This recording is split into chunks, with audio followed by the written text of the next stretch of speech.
Hey, what's going on everyone? Welcome back to the channel. Today we're going to be continuing our AR-15 build series. I do have a nice new little setup. I'm super excited about it.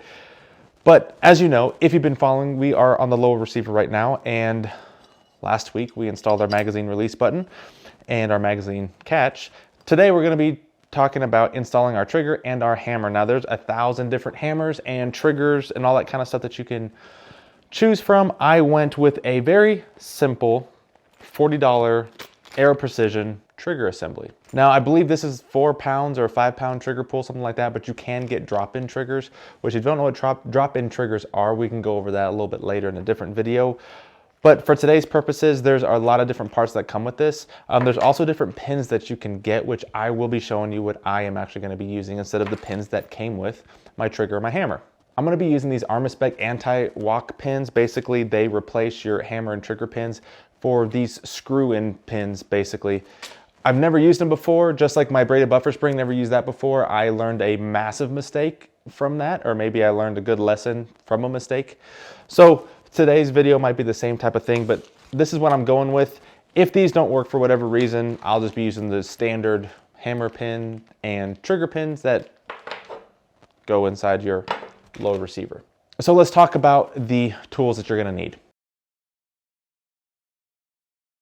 First, you're going to need your hammer and your trigger and whatever pins you want to use or that come with that. As I said, I'm using these Armaspec anti-walk pins, so that's what I'm going to be attempting to use.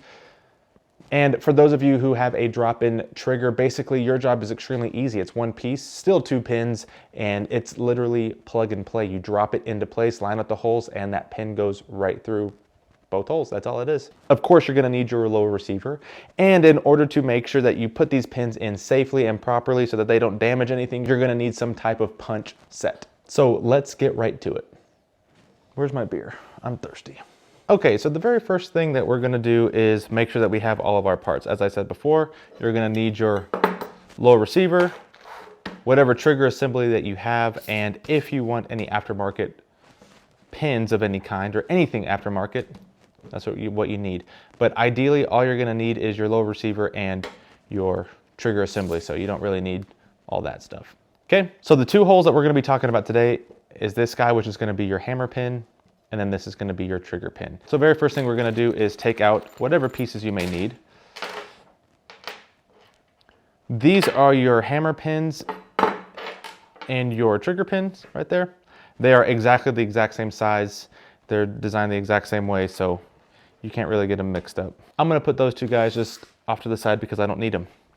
This is your trigger, and this is called your disconnect. This is basically what makes it semi-auto. And then this is your hammer. So if your springs do not come already assembled on there, this is what your hammer needs to look like with your hammer spring on there. Which this is actually backwards. There we go. I don't know if it was backwards before or not. I don't really remember, but this is how it should be set up right here.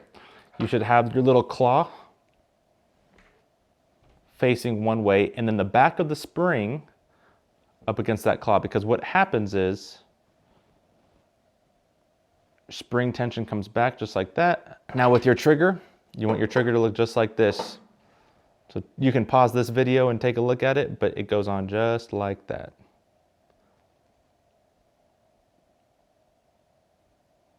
So very first thing that's going to happen is you're going to drop this trigger in here just like that. Your disconnect, so if you see your trigger just like this, obviously this will be the front of the weapon.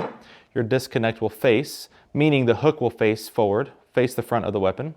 And you see the small little spring in here will fit into the notch of this disconnect. So just like that. And as you can see, the holes will line up completely, just like that. Now there is going to be some kind of spring tension, so you will, whenever you put the pin through, have to push that spring down in order for the holes to line up correctly. One thing that you want to keep in mind is you don't want to force anything in there, but your holes will line up perfectly if you're doing it correctly. So very first thing we're going to do is we're going to drop our trigger into our low receiver. Just like that. Everybody see how that is? Then of course, because of the spring tension and the spring that's on the trigger itself, we will have to use one finger to actually push everything down.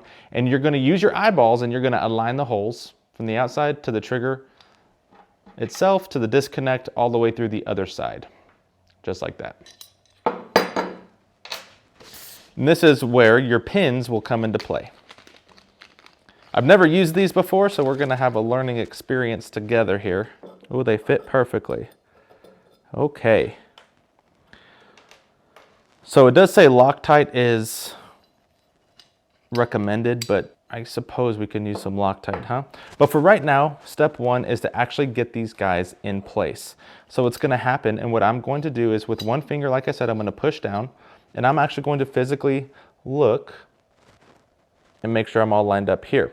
The easiest way to do this is kind of start your pin. And as you can see, my pin is holding the trigger in place, but it's not actually going through the trigger itself because now I need to put my disconnect in place. Now remember, your spring goes into the little notch and you want to line up the holes. And because of the spring tension, you're going to need to push it down a little bit. So with one finger, I'm going to push down. And then with the other finger, I'm going to keep kind of just playing around, seeing if I can get this guy to line up with the hole. Now, I'm trying to give you guys the best angle to show this, so excuse me for a second, I'll have to bring this off camera so I can actually line up everything that I need to line up. One easy way to do this as well is to get your pin or your punch and to kind of fish it through. I'll show you. So one easy way to do this, like I said, is to actually get your punch, fish it all the way through, just like this. And then you want to just leave just a little bit, just to hold it in place. Then you're going to bring your disconnect into place.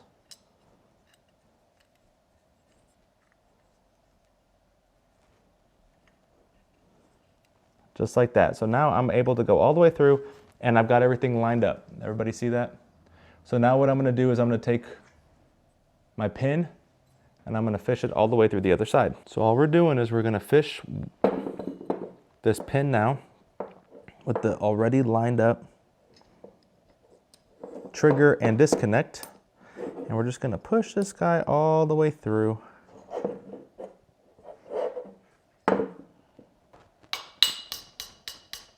There we go. So then here's the very tricky part too, and something to remember. Once you get this through the disconnect and through the other side of the trigger itself, it's not always going to line up perfectly right here. As you can still see, I can still manipulate where that's going. And I hope camera can kind of show you that, but you can still kind of see that it's off a little bit. So you're gonna have to push the trigger, manipulate the trigger just a little bit in order to get that guy all the way through just like that. So there we go. So now I'm going to screw this other pin in this way. And this is why they give you 2 Allen keys so that you can hold on to one end while the other end tightens. Just like that. And just like that, we have our trigger in place. Okay, so now let's talk about your hammer. Your hammer needs to be set up just like this. So if you want to pause the video and take a look at it, you want your claw of the hammer, we'll call it, facing the rear. And then you want this little piece right here to be with that claw. So that way, whenever you lay we'll call these grasshopper legs, whenever you lay your grasshopper legs down, they're going to bend all the way back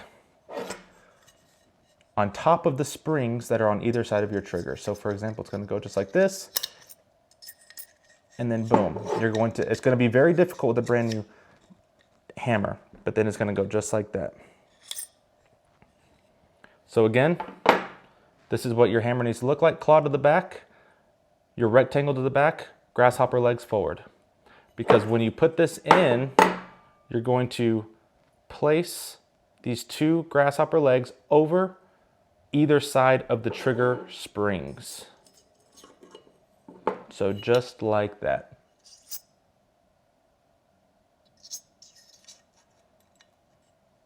It'll look just like this.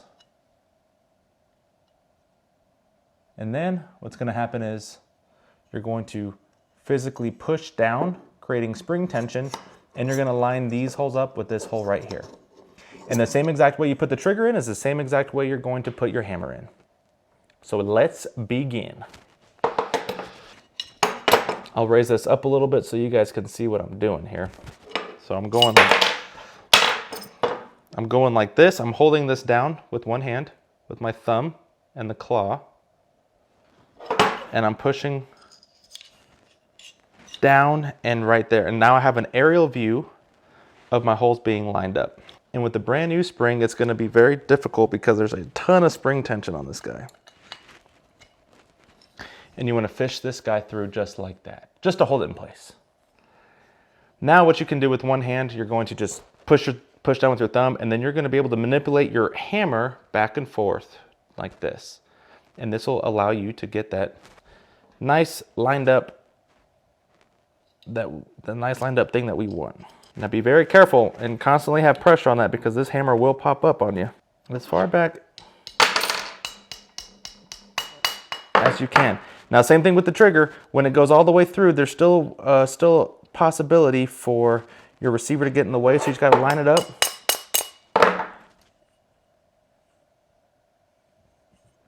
and push it through as best as you can.